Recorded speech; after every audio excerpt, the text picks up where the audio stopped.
ஒரு போர் நடந்துகிட்டு இருக்கு அப்படின்னா எல்லா மக்களும் பதுங்கு குழிகளை தேடி ஓடுவாங்க, இல்லை பாதுகாப்பான இடத்துல அடைக்கலமாவாங்க.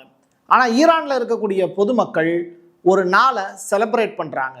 போராட்டங்களோடு ஒருத்தருக்கு ஒருத்தர் ஆதரவாக தோளோடு தோளாக நின்று வீதிகளில் ஈரானுடைய கொடிகளை பிடிச்சிட்டு நடமாடுறாங்க. ஏன் அப்படின்னு செக் பண்ணி பார்க்கும்போது இன்னைக்கு குட்ஸ் டே அப்படிங்கிறது தான்.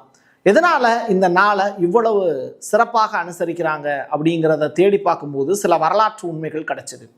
அது மட்டும் இல்லை, ரொம்ப ரொம்ப முக்கியத்துவம் வாய்ந்த ஒரு விடயம் இப்போது உங்களுக்காக நான் கொடுக்க போகிறேன். பிகாக்ஸ் அப்படின்னு சொல்லிட்டு ஒரு மலை, மவுண்டைன், அதற்குள்ள ஒரு கதவு ஒன்று வச்சு 400 kg 11 அணுகுண்டுகளை பதுக்குவதற்கான வாய்ப்பை இப்போ ஈரான் ஏற்படுத்தியிருக்காங்க.